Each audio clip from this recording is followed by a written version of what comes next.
Hey, what's going on, guys? DJS here, bringing you guys another Q&A Monday, and I have three questions from subscribers. I'm going to try to jump into all three of them and answer them as quick as I can. Kill confirmed. This is some M16 gameplay on Modern Warfare 3 that I got.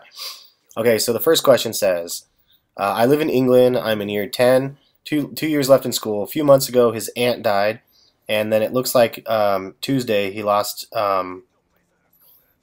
her mom. I think he's saying that he lost his grandmother.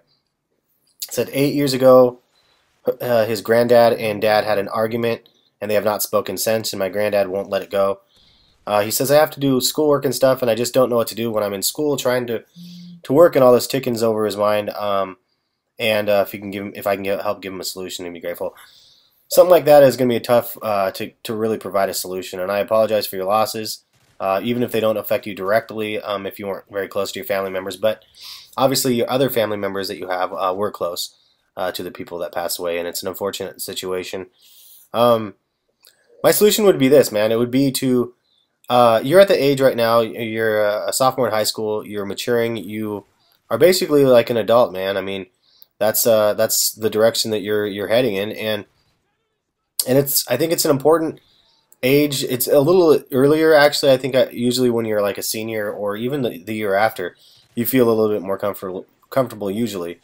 But what I mean is you should be able to feel that you are an equal adult to your parents, and you should be able to talk to them as an adult. And what I mean by that is just have a conversation with your dad, possibly to start off. Ask him maybe why, some more details of why him and his grandfather don't get along.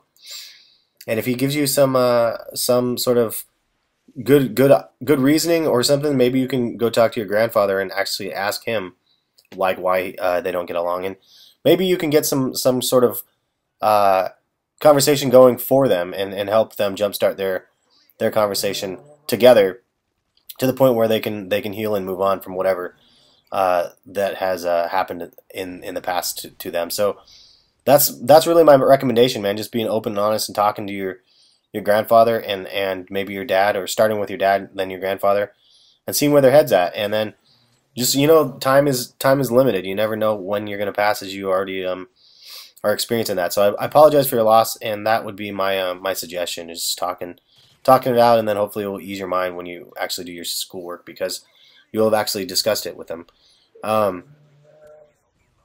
All right, the next question I'm going to move on is a long-distance relationship with his girlfriend. It's hard for both of them being in different states. We've been together for 2 months, and they've had a couple fights unrelated.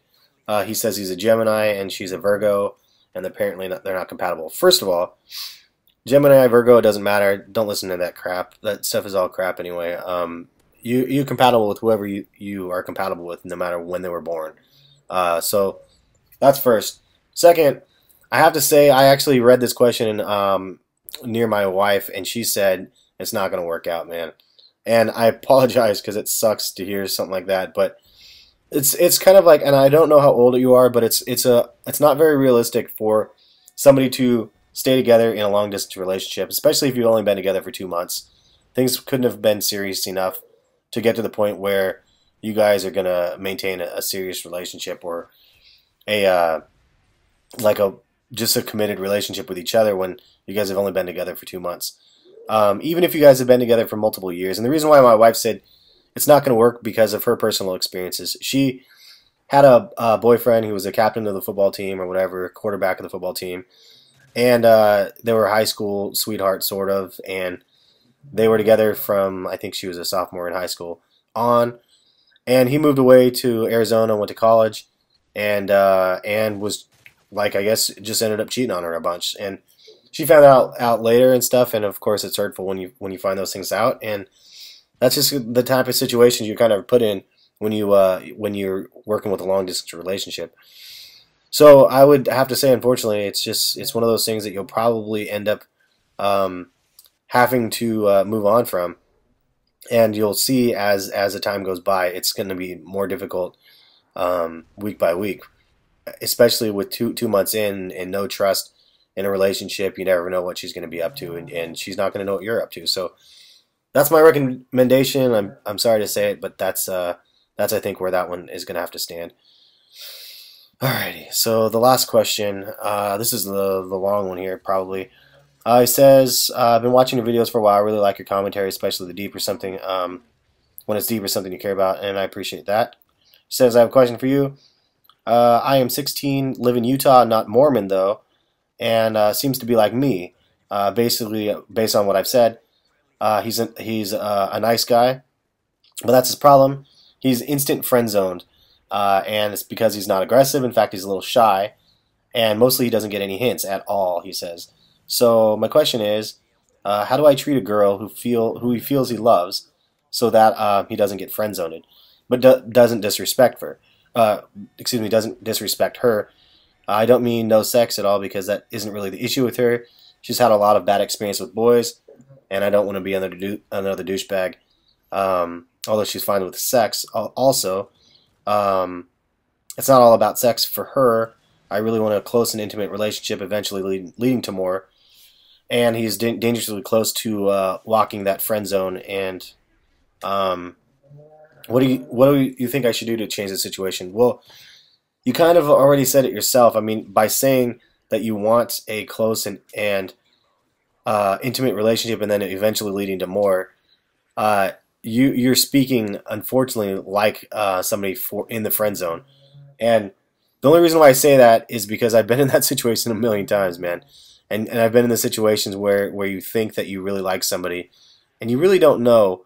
I mean, you could potentially be infatuated with the idea of being with somebody instead of actually the thought of them as a real individual, I guess. I don't know how to describe that, but bottom line is, my friends used to call me Super Friend. No shit. They used to call me Super Friend because I was like always in that friend zone, and so I know the friend zone very well. But a lot of it was by my own choice, and just ignorance of really what a girl necessarily wants. And unfortunately for you, you're 16. She's probably close to the same age. She doesn't want a guy that's going to treat her well right now, and I hate to say that, but it's true. She wants a guy that's kind of a jerk, that's popular with the ladies, and she wants to be able to be one of the people or the one with one of the popular guys. She's not looking for probably a serious thing yet, and if you're the nice guy and you don't want to be friend zoned, the only thing I can recommend is stepping out of that nice guy role. And sometimes, I mean, girls like to be treated like dirt. I hate to say that too, but it's true. And I mean, all you could do is really just be open and honest up front. And really, if you want to be more than friends, then try to find that opportunity to take it past whatever friendship that you guys have. If you don't do that, and she's talking to you about guys that she likes and stuff like that, and what she can do to make these guys like him or whatever it might be, there's no getting out of that friend zone, man. And you can maintain friends with her for 10 more years, and she'll still probably have that same mentality. I've seen it happen a lot. I mean, there's a lot of girls that just, they're eye candy, they're really good looking, their personalities are probably not up to par, but they can get the instant attention from any guy at the bar, but they can't hold a long-term relationship because they don't really get it, and you can't help them with that, you know. So I don't know. Long story short, I guess you can't really get yourself out of a friend zone unless you, in this situation, unless you want to be more of like, I guess, the jerk type, because of your young age. She's not gonna fall for her best friend sort of situation. That stuff comes along the lines later. When girls are sick of being treated like dirt, and they realize those guys that were treating them like dirt aren't going to have a career in life, and or can't stay faithful, and then those girls eventually move on to the nice guys and settle down and marry those guys. So I mean, you're the dude that she'll end up marrying like 10 years from now or 15 years from now. But as for now, it's the ripe young age of 16. You just got to have fun with it, man. Don't take it too seriously. And I know it's hard to do when you think you love somebody, but that's all I have for this week, guys. I know it's short and sweet for each commentary, but got to keep it moving. Have a good one, guys, and we'll catch you guys next week. Thanks.